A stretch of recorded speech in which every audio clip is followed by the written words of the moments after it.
Hari Kirtana Nartana Vartana Hari Kirtana Nartana Vartana Hari Kirtana Nartana Vartana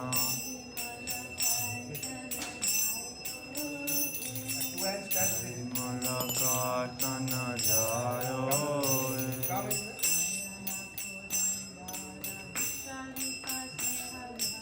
Ayana Purandana Vishwarupa Senadara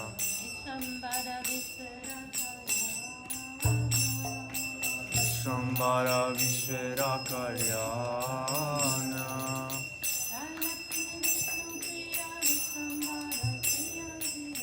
Jai Lakshmi Vishnupriya Vishwambhara Priya Hiya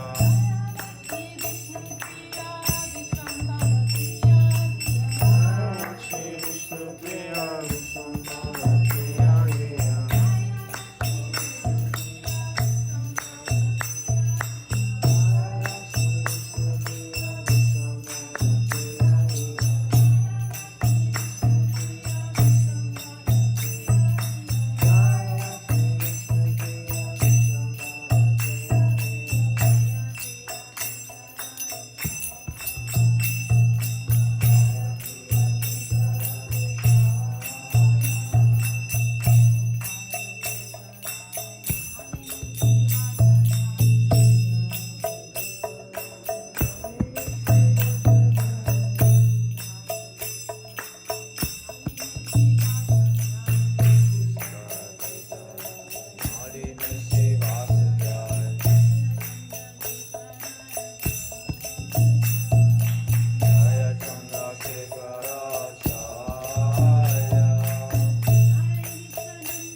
So this is a very, very, very special deity.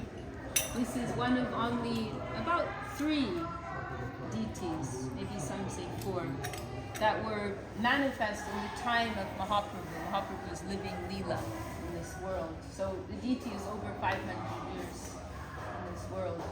And is the personal deity of Vishnupriya, who was the wife of Mahaprabhu. And when, of course, Mahaprabhu, he took sannyas, right? And we just actually passed by the period, the beginning of, middle of January is the time of his sannyas Leela, when he left home to take sannyas. And for the people of the world, it's a very joyful event, right? Mahaprabhu took sannyas, took up the renounced order of life, in order to save the souls of this world, to begin his mission, right? But for his family members, his friends, the residents of Nabadwip, it was it was tragic.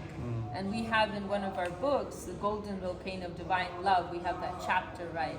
Tragedy of separation. And so actually, it's an interesting point. In many temples, that period of his sannyas, it's like a celebration, it's a festival. But in our temple, because Srila Sridhar Maharaj had that mood of like a resident of Nabadwip, he like instituted these 3 days of austerity, because he was like honoring that sorrow that the residents of Nabadwip were going through, and he was also feeling. And so in all the years I don't know if they still do, but in all the years I was living, those 3 days we'd have more simple prasad and more simple mood and like that. And we hear Srila Sridhar Maharaj would like retire to his room during these 3 days of Mahaprabhu's sannyas lila, and be in this. We heard from Gurudev describe he'd be in this like mood of separation. And Srila Sridhar Maharaj actually wrote a very poignant poem, like describing the heartbreak of the residents of Navadvip when he left. And the refrain of each verse is Sachir Nimai Korere Sanyas, means his mother was Shachi, and so the refrain of each line is like Shachi's son has taken sannyas. It's like it's this contradiction. Like he's somebody's son and somebody's husband, and now he's taken sannyas. This is so heartbreaking. And so Vishnupriya Devi, she was his very beloved wife, and Srila Sridhar Maharaj actually describes it as a great sacrifice that she made. Srila Sridhar Maharaj, he expresses that Vishnupriya made this huge sacrifice for us. Like she gave up her most beloved husband and Lord so that the souls of this world could benefit, right? And of course he had to, someone could say, why did he have to take sannyas? Different reasons. One is that, it is the culture in India that persons honor sannyasis, they honor the cloth. Because Mahaprabhu was trying to start his mission in Nabadwip, but he wasn't getting so much respect. People were like, oh, he's just one of us. He's one of the guys, He's a family guy, and, okay.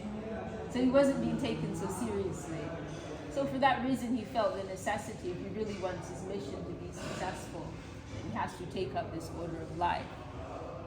And then another, more esoteric, hidden reason is that by his doing that, he was plunging all of his beloved associates into this ocean of separation, and thereby actually intensifying their love and affection and intensifying the deeper connection. So there are different layers to this. So Vishnupriya, she was his beloved wife, and she was obviously one of the closest of his associates, family members. She was completely heartbroken. We hear that Srila Sridhar Maharaj gives this very, kind of painful, vivid description of the night. It's in the book Golden Volcano when he left, and he left in the middle of the night. Vishnupriya was sleeping in bed. His mother, she could sense something was happening, that was going to happen, and he was going to leave. And we hear she was sitting in the doorway, and he just left like that in the middle of the night. Now we're beginning February. It's around between 13, 15 January. So just a few weeks ago was that period. It's the coldest time of year. He swam across the Ganges, the coldest time of year, middle of the night, in order to go and take sannyas. But we won't talk about that too much. Vishnupriya Devi would be happy with us. But we can tell the story of how this deity came about. There's a wonderful history to it. That she felt the need, to give some comfort to her heart, to have a form of Mahaprabhu to worship, and so she commissioned a deity. And we hear that when the deity, and normally, our mood is you accept a deity as he comes or as she comes, right? This is how it's coming down. You accept, but this is an exception, right? We hear Vishnupriya, when the deity was presented to her, she said, "Oh no, this is not him. This is not my Lord." So she dismissed the deity. Now it just occurs to me, I wonder where those deities are. So they may be being worshipped somewhere, right? So she dismissed the first deity. And then they manifested another deity. And again, she dismissed that deity. And then I believe it was the third one. There's a tradition in India that a wife will cover her head when she's in front of her husband or some honorable person. She'll cover her head. It's like a shy, respectful thing. So we hear when they brought that third deity in front of her, she so much intensely felt the presence of Mahaprabhu. She covered her head like that, like, oh my Lord, she could feel his presence, my Lord is here. And so this is that deity. And we hear also that, was this where her family home was too? I can't remember, maybe where she lived also. I'm not sure about that. But we hear that she lived this life of extreme abnegation, simplicity. And she would wear, like, in the years after Mahaprabhu left, she'd wear like tattered clothing. She had no care for herself, and we hear that every day the way she would eat, she would have a pile of grains of rice, and she would take one grain and chant one Maha Mantra, put it aside, take another grain, chant, like we're chanting on beads, she would do like that, take another grain, chant Hare Krishna, telling that. When she had some small pile, she would cook that and she would eat that. That was how she lived. And we hear the picture of her, like how she appeared. It was so touching to the heart that everyone, all the residents of Nabadwip, their hearts were melted by that. And even persons who previously had been very unfriendly to Mahaprabhu, they became supporters of him because they were so moved to see how his wife lived in separation from him. Then they realized, oh, like what a great person he is, They were so touched by that. So she actually changed the hearts of all these persons who've been a little anti to Mahaprabhu's movement of kirtan and Vishnupriya. We also hear one story, and perhaps we're kind of in the way here. We hear it said these are the original sandals of Mahaprabhu, and we hear that there was one occasion after the Vedas have these rules about taking sannyas, and there's a rule that you're not supposed to return to your birthplace because there's too much family attachment. But there's an allowance, like once after 5 years you can come back. And so so Mahaprabhu came back after 5 years, and he met with his mother, and he met with other. Should we move? We better move. Maybe we should just move out. Once after 5 years, but he, it wouldn't be allowed for him to meet with his previous wife, right? People would criticize him for that, and so. But we hear that he passed by their residence, and she came out, this very forlorn, pitiful figure, right, in her very thin, tattered clothing, and he passed by their front gate, and he left his shoes there, as a way to show, oh, I'm still with you, please take this, something to comfort yourself, So she kind of came out by the gate, and then he just passed by, quickly left the shoes and went on his way like that. And so they say these are his original sandals.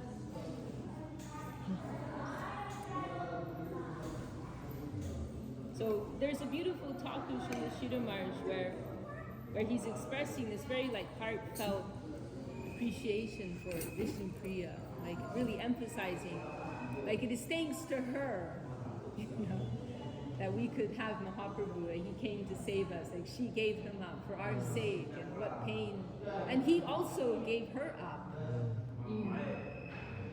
There's this one verse in Bhagavad, it's a very interesting verse in Srimad Bhagavatam, which it's very interesting because it can be read in 3 different ways. it can be read as describing Lord Ramachandra. It can be read as describing Mahaprabhu and also Krishna.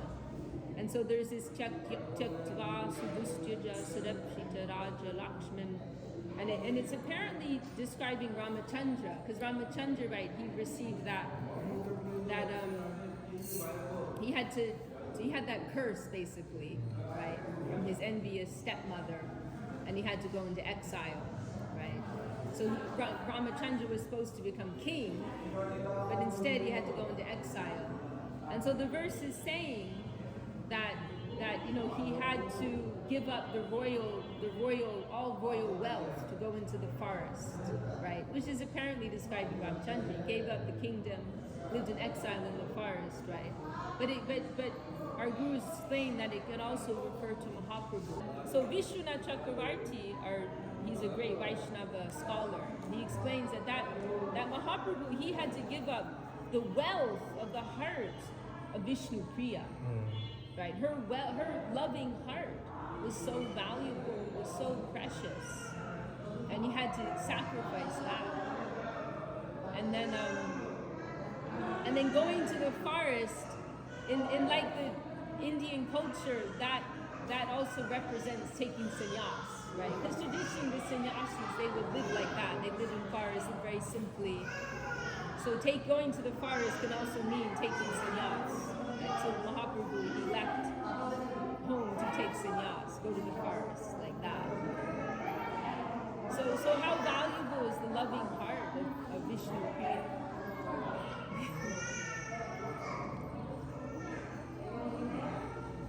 How loving, how precious is her heart, and what sacrifice she made. This was the sentiment of Srila Sridhar Maharaj. So we're here remembering, you know, how pure, how exalted, how elevated her devotion is to Mahaprabhu, and praying that she may bless us and our attempts to serve, you know, who and